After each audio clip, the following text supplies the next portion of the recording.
Okay, let's get into this. We're looking at a source called The Violent Evolution of Hell's Paradise, Season 2.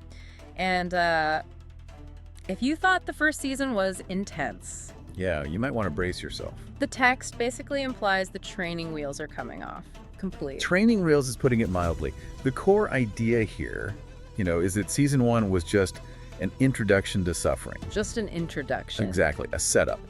But season 2, that's where we see this huge shift toward survival, truth, and losing people for real. That phrase alone, losing people for real, that gives me chills. It just sets the stage perfectly. The warm-up is over. It is. We're not just watching cool fights anymore. We're talking about permanent consequences. And the source says it all starts with the characters, specifically Gabi Maru. Right, and his whole motivation. In Season 1, he was Gabi Maru the Hollow, or just fighting to survive. A primal instinct. But the source points out that now he's fighting with belief.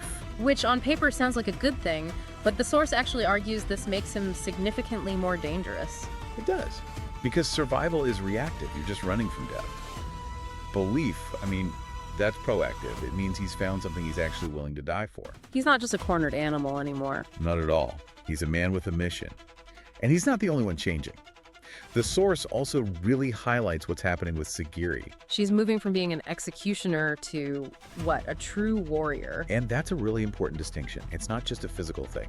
The text emphasizes that her tests are going to be emotional, mental, Yeah, even spiritual. a total deconstruction of who she was when she first got to that island. Exactly.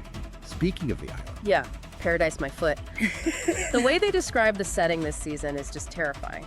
Alive, deadly, and unnatural. it makes the environment itself an antagonist, But the really deep lore comes from the Tencent and this whole idea of Tao.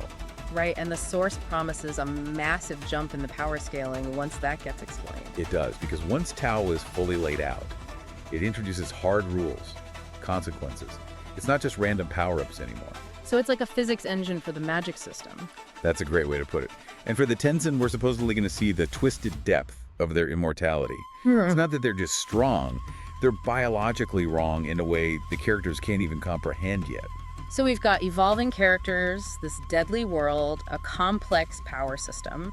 But what about the production? Oh, absolutely. They talk about the dark atmosphere and the clean animation, but the line that stood out to me was about the emotional pauses that hit harder than punches. That's a great line. It really reinforces that this isn't just flashy for the sake of it. No, the source is clear.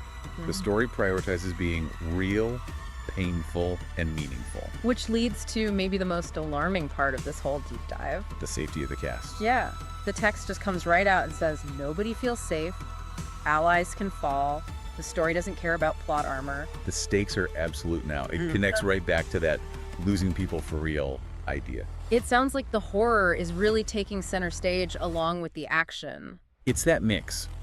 The source calls it a combination of blood, philosophy, and pain. And that's the formula that's going to make this season, in their words, unforgettable. It sounds like this is where the show really cements its identity. So for you listening, it seems like you need to get ready for a shift from introduction to execution. It does, and it leaves you with a pretty interesting question to think about. We always think a survivor is the most dangerous person in a fight, right? The most desperate one. Exactly.